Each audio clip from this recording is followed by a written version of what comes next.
realidad de haber varios temas que, aparte de hacer el diagnóstico de enfermedades propias de la hematología, también sirve como apoyo importante en muchas opciones de otras especialidades, ¿no? Como ya ustedes han visto.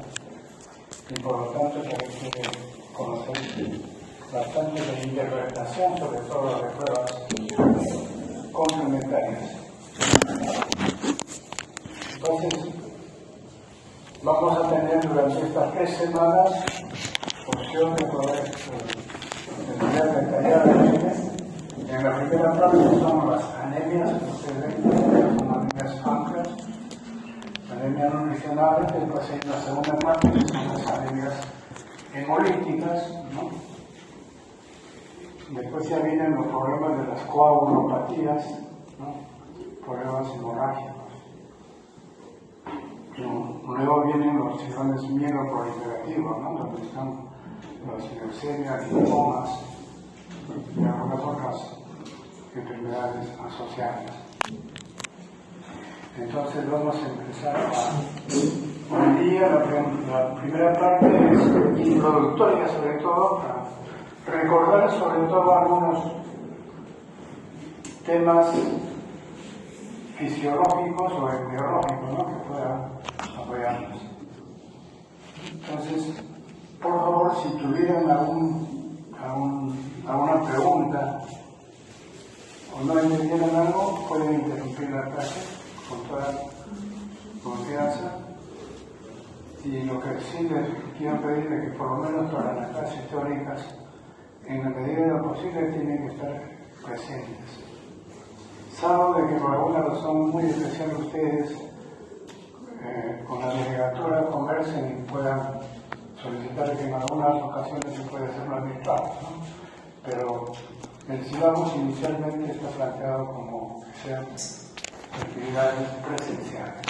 Pero repito, ya lo demás se conversa con delegatura. Bien, entonces vamos a empezar ahora revisando la primera parte. Siguiente. Lo primero que tenemos que recordar es de que en qué etapa más o menos tenemos ya signos de formación de sangre, ¿no? Y sabemos de que durante los primeros meses virtualmente todo está dependiente de la mamá. En ese contexto, recién a partir de la 4ª semana, como están viendo, a partir de la 4ª semana,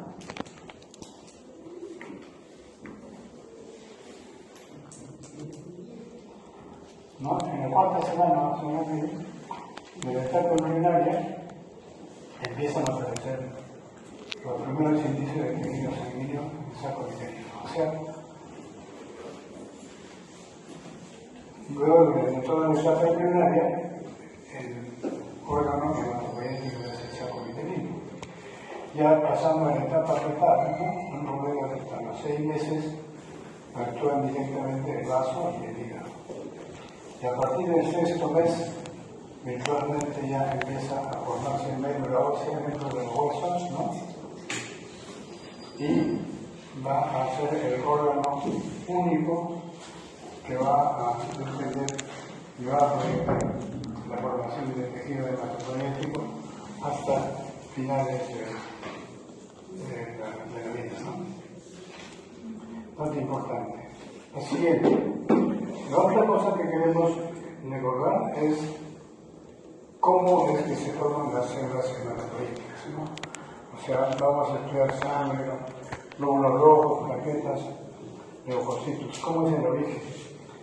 A través de unas células madres, consideradas también como stem cells, ¿no? Tienen características de ser pluripotentes. Pluripotentes significa que tienen capacidad, por un lado, de autoperpetuarse, miren, para que formen el mismo tipo. De manera que la hematopoiesis sea hasta el final, ¿no? Desde el inicio de la vida hasta el final de la gestación. Y las 500 células hematopoyéticas pluripotentes, entonces tienen capacidad de autoperpetuarse por un lado, y por otro lado, tienen la capacidad de diferenciarse, de diferenciación, y miren que hay una diferenciación hacia el lado de las células linfoides, y como sabemos, estas células linfoides después van a ir al timo y a los ganglios, ¿no? Propiamente los linfocitos, ¿no? La serie linfoide que ya conocemos, y del otro lado se van hacia el lado de las células mieloides. Y en ese grupo de células mieloides están las unidades formadoras de colonias, tanto de granulocitos, monocitos, acá, de megacariocitos o plaquetas, glóbulos rojos, ¿no? Y oxilógenos. Finalmente, cada una de estas células vamos a pasar a madurar, y cuando maduran salen ya a la vía sanguínea periférica, como granulocitos monocitos, como plaquetas, como eritrocitos maduros o oxilógenos, ¿no? Acá hay una particularidad que estamos observando bien. Aparte de la diferenciación, en esta última fase ya se produce la maduración, y para que pasen a la maduración se requieren algunas proteínas consideradas o llamadas también las interleuquinas, ¿no? O los factores de crecimiento. Por ejemplo, en el caso de las unidades formadoras de granulocitos y monocitos, intervienen interleuquina 3 y 6 fundamentalmente, y aparte los factores de crecimiento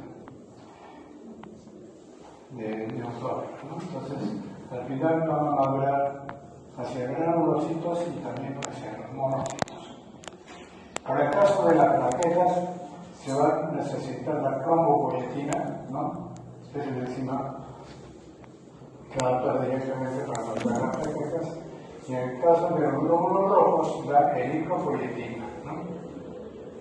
Que va a madurar los glóbulos rojos y los oxidógenos con interleuquina 3. Es importante recordar esto porque, por ejemplo, cuando se trata de un problema de una aplasia, por ejemplo, la lesión generalmente está en este nivel. Entonces, cuando hay daño a este nivel, obviamente no va a haber producción de ninguna de estas células y se produce la pancitopenia severa. La pancitopenia severa por falta de producción o cuando hay un problema a nivel linfoproliferativo, el problema va a estar este. Bueno, entonces este esquema le sirve para recordar un poco y orientarnos. La siguiente. También es importante en este caso, para sincronizarlo con los glóbulos rojos, saber cómo es el que se forma las células hematopoyéticas. Miren, necesariamente para que se formen glóbulos rojos se necesita, por un lado, hierro, ácido fólico, vitamina B12. Esto va a ingresar en la dieta. Nosotros estamos ejemplificando solamente con relación al hierro, ¿no? Entonces, en la dieta, por ejemplo, cotidiana, se debe tomar un promedio de 10 miligramos de fierro cotidianamente. Eso equivale a tener por lo menos una cantidad de alimentos proteicos con fierro, como las carnes, un promedio de 10 miligramos. ¿No? De esos 10 miligramos, mira, al pasar por vía digestiva, a nivel del duodeno fundamentalmente se va a absorber el 10%, o sea, entre 1 y 2 miligramos de fierro. Esto llega lógicamente por el duodeno, se absorbe, y cuando pasa a la sangre, se van a unir a la transferrina, que es la enzima transportadora, y como ligados a la transferrina se van hacia la médula ósea, ¿no? En este caso se está yendo al esternón, pero también se va a ir lógicamente a la cresta ilíaca anterior superior, a la cresta ilíaca posterior superior, ¿no? Y ahí va a actuar la eritropoietina, que viene desde los riñones, ¿no? de la zona yusta molecular se produce para producir la eritropoyesis.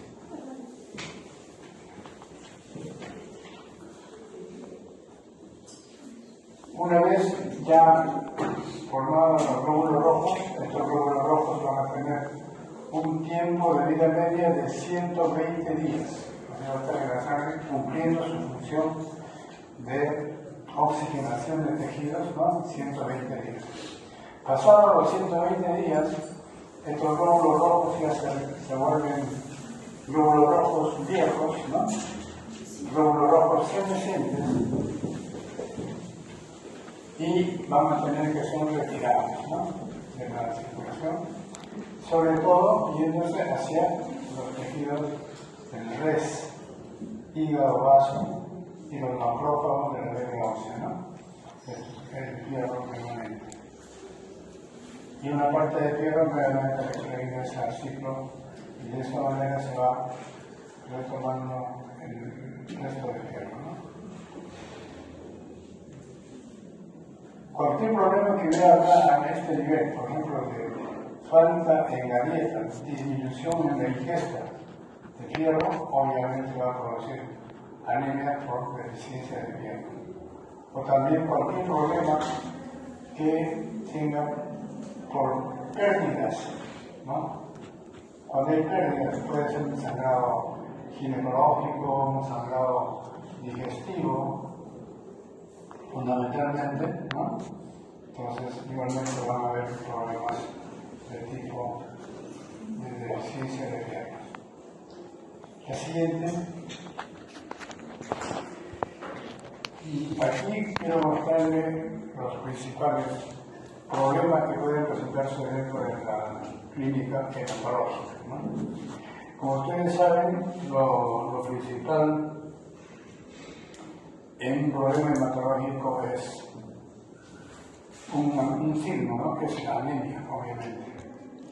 Y la anemia se expresa semiológicamente con un grado de palidez, ¿no?, que puede ser leve, moderado o severo. Pero esa anemia no siempre llega sola, ¿no? Generalmente están asociados a unas complicaciones, como por ejemplo puede estar asociado a problema ictérico, pueden estar asociados a anemias asociados a pérdidas sanguíneas como signos de petequias, hematomas, equimosis, ¿no? Entonces, en cada contexto van tomando diferentes condiciones y posibilidades de diagnóstico, ¿no?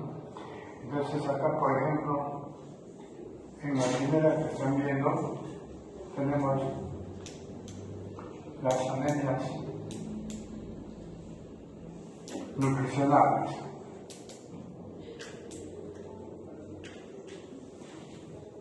En estas anemias nutricionales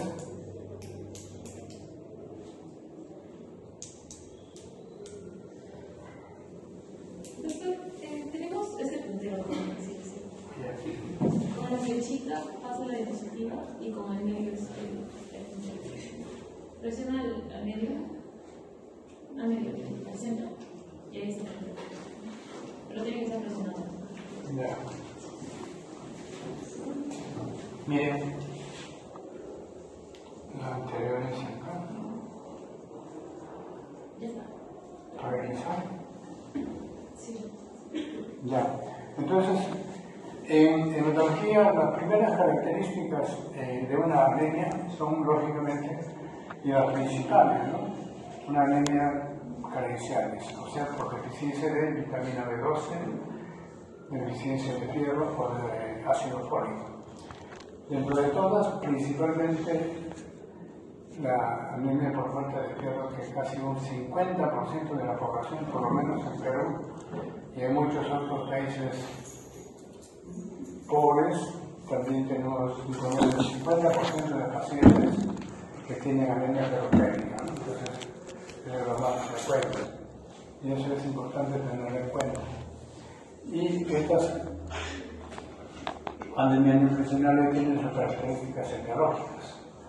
Por ejemplo, cuando ven una anemia por falta de vitamina B12, van a encontrar la palidez clásica, vamos a poder encontrar alteraciones neurológicas de diferente índole, desde parestesias hasta problemas neurológicos bastante severos, inclusive psiquiátricos, ¿no? Porque hay algunas veces que se producen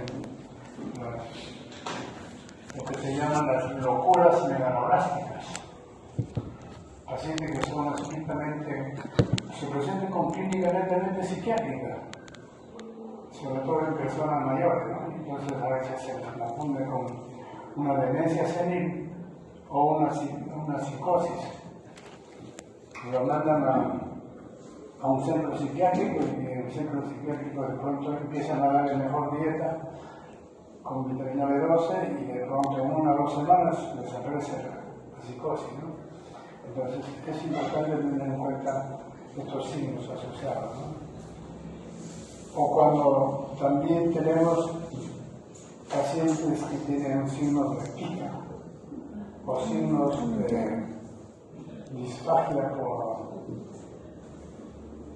se llaman disfagia de Cramer-Wilson, ¿no?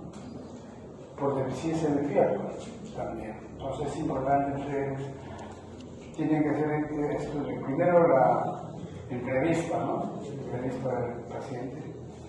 Y ahí tienen que ir preguntando si hay signos de pica.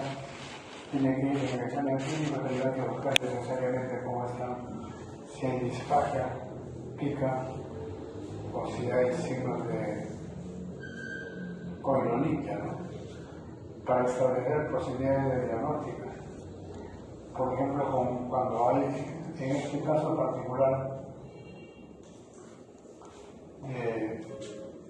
cabello debilitado, coilonitia, pica, y disfagia por Cramer-Wilson, ¿no?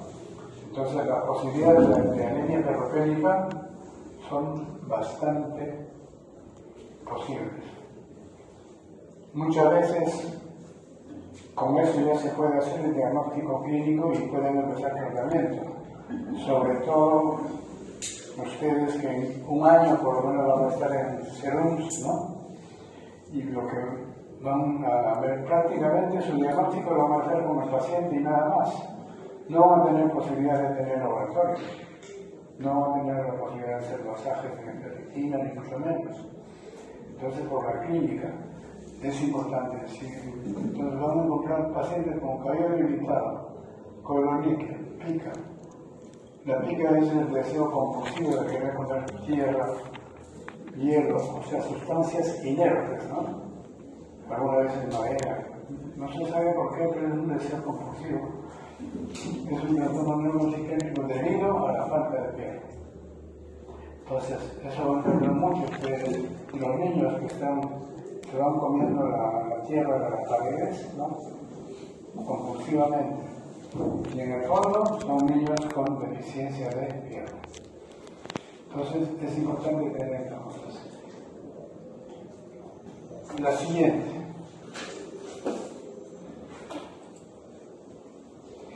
Otro grupo de pacientes que van a venir ya con un problema de anemia, nuevamente, palidez, ¿no? Pero asociados a ictericia. Siempre la asociación de estas dos, pero necesariamente, la asociación de estos dos signos nos va a indicar la posibilidad de que el paciente esté hemolizando. Pero tiene que estar las condiciones. Un paciente con palidez sola no, con ictericia sola tampoco. Siempre es la combinación de palidez con ictericia nos está indicado el hemolis, ¿no? En ese contexto, obviamente, hay pues, cerca de 12 tipos de anemias hemolíticas y tendrán que buscar frente a cuál estamos. Si son anemias hemolíticas hereditarias, lo más probable es que sean pacientes niños menores de 10 años, ¿no? Ahí se detecta. Y luego las anemias hemolíticas adquiridas, ya que son en personas mayores. Y para cada una de las anemias tienen sus características. Todo eso vamos a irlo definiendo específicamente en cada clase. El otro grupo de el problema que puede venir es cuando un paciente viene muy pálido con una anemia, pero miren, en este caso ya asociado a problemas purpúricos. O sea, ustedes van a encontrar palidez, petequias, equimosis, hematomas, ¿no? O signos de sangrado, ¿no? Como epistaxis, gingivorrea. Entonces están en ese contexto, ¿no? Pero miren, algunas veces con fiebre.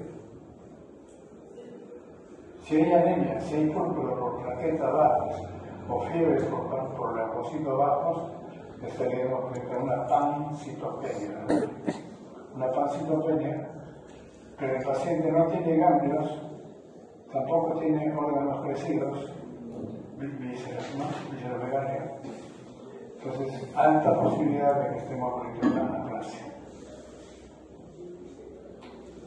Y del otro lado, miren, características muy parecidas, con anemia, púrpura, presencia de ganglios, con hígado o vaso crecido. Miren, aquí cambia el espectro totalmente hacia un lado de una mieloproliferativa o lipoproliferativa, ¿no? Ya estaremos buscando enfermedades como leucemias o linfomas. Y hay un grupo aparte que son los problemas hemorrágicos. Pacientes que vienen por emergencia generalmente con hemorragias súbitas, incontroladas, y no se sabe por qué. Entonces ahí hay un grupo de enfermedades de la hemostasia. Y por lo tanto ustedes tienen que ver inmediatamente todo un perfil de coagulación para ver dónde está el problema. Si el problema está a nivel de plaquetas, o el problema está a nivel de los factores de coagulación, ¿no? Los clásicos, von Willebrand, hemofilias, PTI, ¿no? Bien, entonces son las formas, digamos, las posibilidades en que ustedes van a encontrar en cada uno de sus conversatorios clínicos patológicos o seminarios algunas de estas características. La siguiente. Bueno, en este contexto el hemograma es un examen importante, sencillo pero importante. Casi es un arma muy asociado y ligado a la hematología, así como el electrocardiograma para saber una placa radiográfica de un neumo. Para nosotros un hemograma nos da detalles muy importantes. Entonces, básicamente nos va a explicar hacia dónde estamos para detectar el diagnóstico y correctar cuando fallamos de la anamnesis y el examen físico que ustedes han hecho, ¿no? Entonces, ya sabemos que aquí nos va a dar el hematocrit, nos da la hemoglobina, el recuento de leucocitos, las plaquetas y las constantes corpusculares, ¿no? En este caso el volumen corpuscular medio y la hemoglobina corpuscular medio, sobre todo con la anisocitosis, ¿no? Y aparte de eso es importante solicitar siempre una lámina periférica, el estudio de la lámina periférica y el recuento de reticulocitos.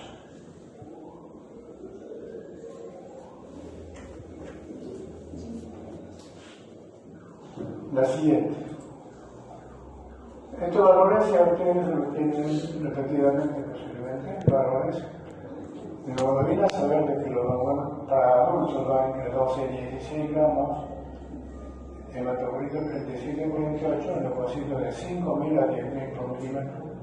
Y la fórmula, miren, abastronado del 3%, segmentado de 50-60, eosinófilos hasta 2%, basófilos hasta 1% y linfocitos 30-40%, ¿no? Y plaquetas en 150.000 a 450.000.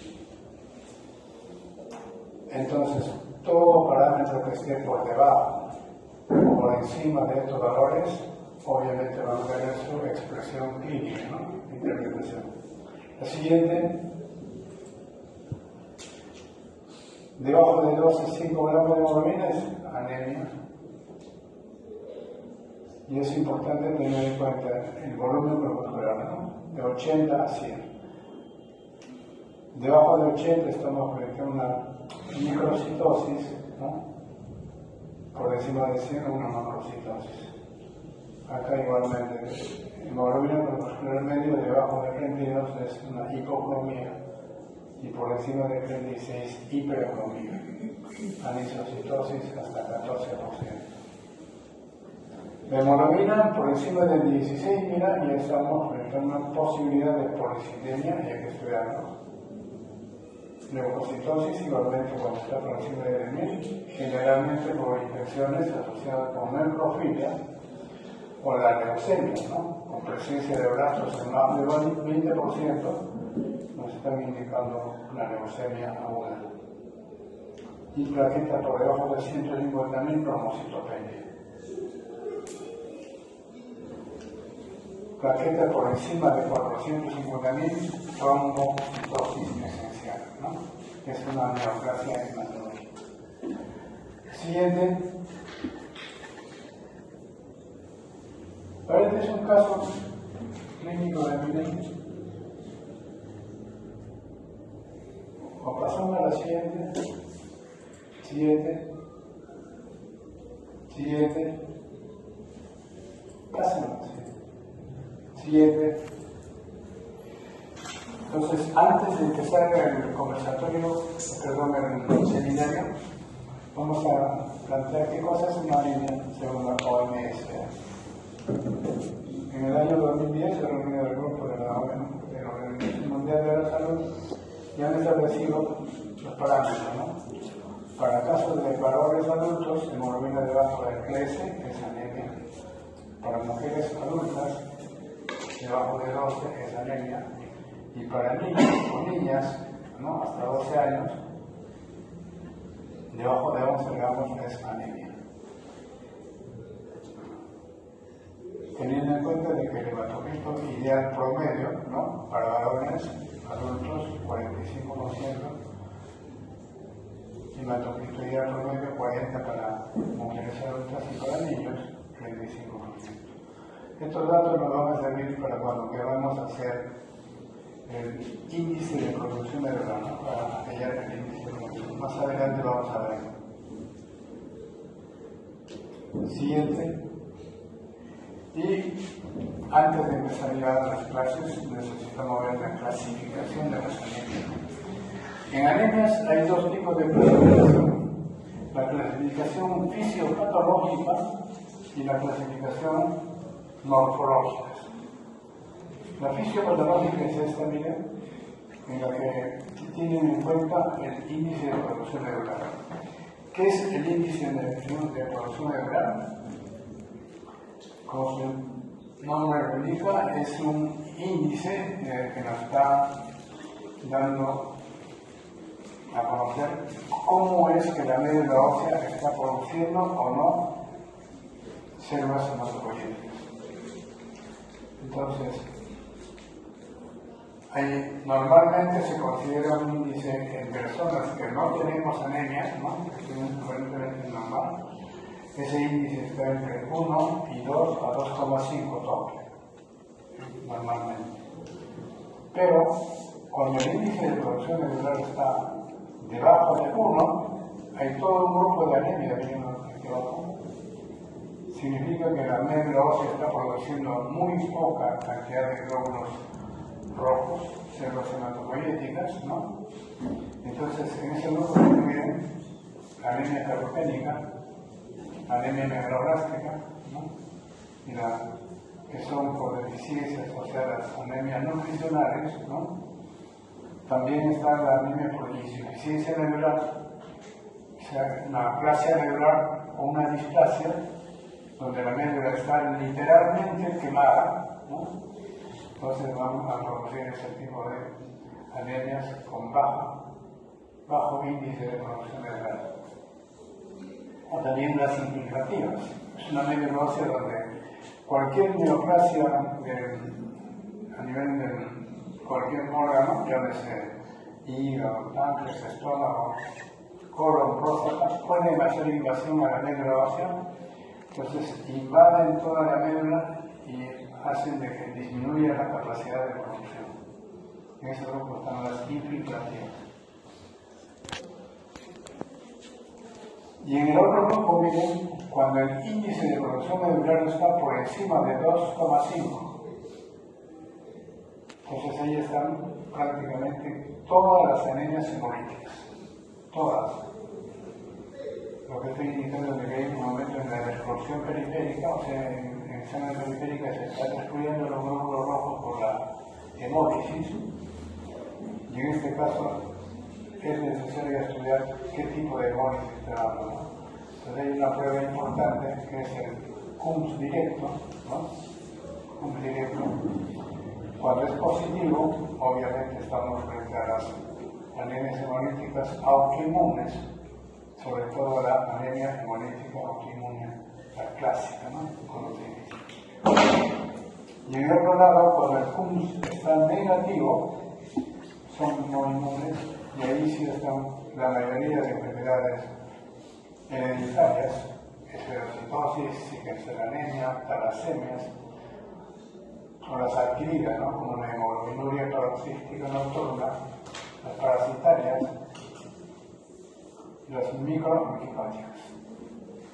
Entonces, por eso que es importante entonces saber hallar si el paciente está con IPM mayor de 2,5 o menor de 1, para más o menos orientarnos frente a qué tipo de anemia estamos. Y la otra, la siguiente. Entonces, ese IPM, que también ya ustedes deben saber por fisiología, vamos a recordarlo. Miren, ahí está la fórmula, el índice de producción medular. ¿Qué se requiere? Hematocrit del paciente, los reticulocitos del paciente, el hematocrito ideal, que ya lo dijimos, ¿no? Y un factor K. Este es un factor constante que viene en una tabla. Ahora le vamos a mostrar la tabla. Entonces, como ejemplo, miren acá, tenemos un paciente varón con 60 años de edad, hematocrito 25 y el reticulocito 15%. Entonces, yo quiero saber cómo está el IPM de este paciente, ¿no? Para orientarme. Entonces, hago los cálculos. Hematocrito 25 por reticulocitos 15%, ¿no? Todo esto se divide sobre 45, ¿no? Y dijimos 45 es el hematocrito ideal para varones adultos, ¿no? Y 2 es la constante K. Ahora vamos a ver más adelante. Pase a la siguiente, por favor. El paciente tiene 25 de hematocrito, para varón, 25 de hematocrito, su factor es 2. Entonces vamos a trabajar con 2. La siguiente.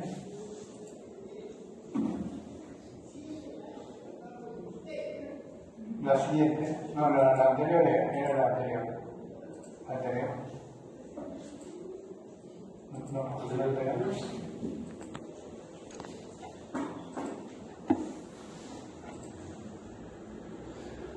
Siga.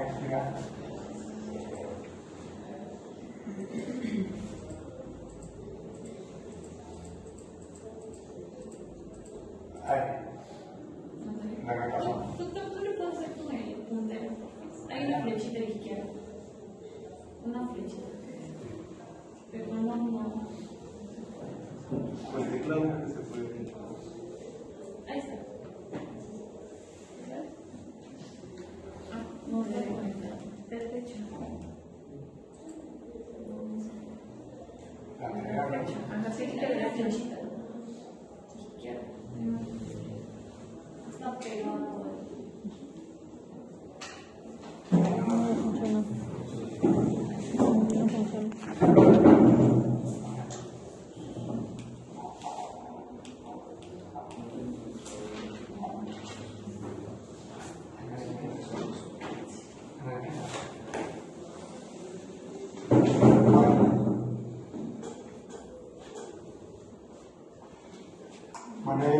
Bien, tenemos entonces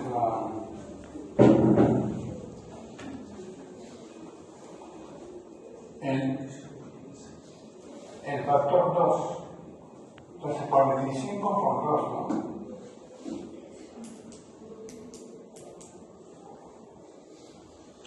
Entonces, 25 que es el hematocrito, 15 del reticulocito, 45 es el hematocrito ideal de este paciente por ser adulto, y el 2 que es el factor. Hacemos la operación y lo que nos va a salir IPM es 4.1, ¿no? Si estamos en 4.1, si estamos por encima de 2,5, eso nos está indicando de que este paciente está hemorizando, ¿no? Ya miren con un solo hemograma y con el examen clínico, y ya pueden decir que está hemorizando y están con toda la seguridad de que tienen que buscar enfermedad hemolítica. Adelante. Siguiente. Ahí está la tabla que vamos a encontrar. Si es mujer, por ejemplo, igualito, ¿no? Tomamos el punto y pues también factor. La siguiente, este otro ejemplo, miren, acá en este caso es un paciente 45 varón con hemorragia digestiva, el hematocrito 20, el reticulocito 4. Entonces, 20 del hematocrito por 4 reticulocitos sobre 45, que es el hematocrito ideal, por 2, que es factor K. Hacemos la operación y nos va a salir 0,88. Si está debajo de 1, dijimos, está dentro del grupo de baja producción medular. Y en ese grupo estamos, o es anemia ferropénica, o es megaloblástica, o es inmigrativa, básicamente, ¿no? Entonces, en este caso que tiene signos de hemorragia digestiva, es posible de que esté perdiendo por vía digestiva fierro. Y con IPM debajo de 1, entonces lo más probable es que te va a aplicar la anemia ferropénica. Entonces, hasta acá, por ejemplo, con estos datos nada más, porque estamos ya haciendo la interpretación que nos puede llegar a un diagnóstico central. Siguiente. Y la otra clasificación es la clasificación morfológica, que va a ser complementaria con la clasificación físico-patológica. Entonces, las dos se complementan bastante bien.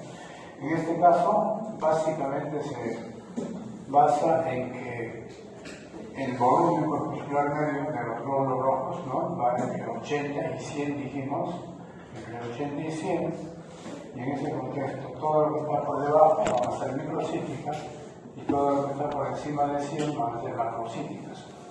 Y ahí están las enfermedades, ¿no?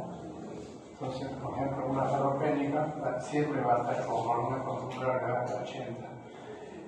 Anemia por crónica también, talasemias también, y por eso se hace el diagnóstico diferencial entre este grupo de enfermedades, ¿no?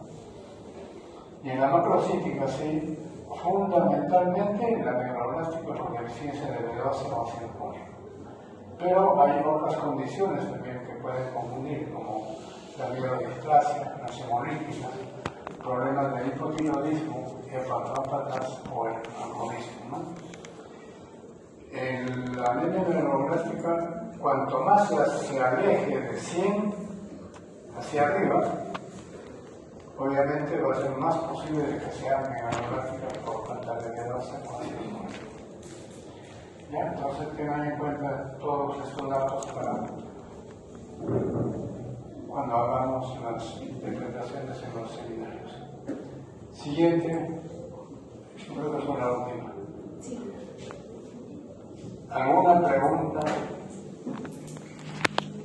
final? En la fórmula del IPM, cuando pones el hematocrito ideal con los ejemplos que nos ha puesto, en el hematocrito ideal ha sido 45, pero si fuera caso una mujer sería 40, ¿no es cierto? Claro. Y si fuera niño o niña debajo de 12 años, 35. Esos son los hematocritos ideales. ¿Alguna otra pregunta? Sí. Sí, el índice de producción medular, por ejemplo, se presenta de manera rápida cuando se tiene algunas de estas anemias, o ya indica que ya ha tenido cierto tiempo el paciente con esa enfermedad. ¿La validación? Es decir, que desde el momento en que ya hay anemia hemolítica, ya el índice de producción medular ya nos va a arrojar esos valores, o podría... Claro, en el caso de la anemia hemolítica lo que sucede es que generalmente las anemias hemolíticas son crisis, ¿no? De pronto, no van embolizando de a poco. De pronto ya sea un problema inmunológico, por ejemplo, un anticuerpo, empieza a bloquear y se produce la hemólisis. Entonces la médula, como compensación, tiene que empezar a producir un poco más, ¿no? Un poco más. Y entonces eso significa que se expresa como aumento de reticulocitos por un lado, para empezar. Y después, obviamente, baja la hemoglobina, el hematocrito, y en ese contexto el IPM empieza a subir. Por eso es, cuanto más la hemólisis sea aguda, ¿no?, se produce la reacción medular tan rápida. Y en algunos casos las hemólisis son un poco crónicas, en ese caso aumenta pero en pequeña cantidad. Entonces, pero es importante hacer una correlación siempre con los reticulocitos. Al IPM también se le considera como una posibilidad de hacer un reticulocito.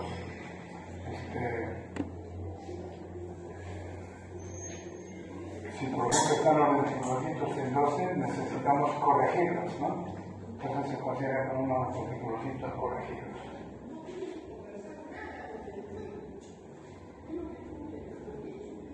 ¿Alguna pregunta más? Bien. Si no hay más preguntas, entonces vamos a pasar a la parte del seminario, ¿ya?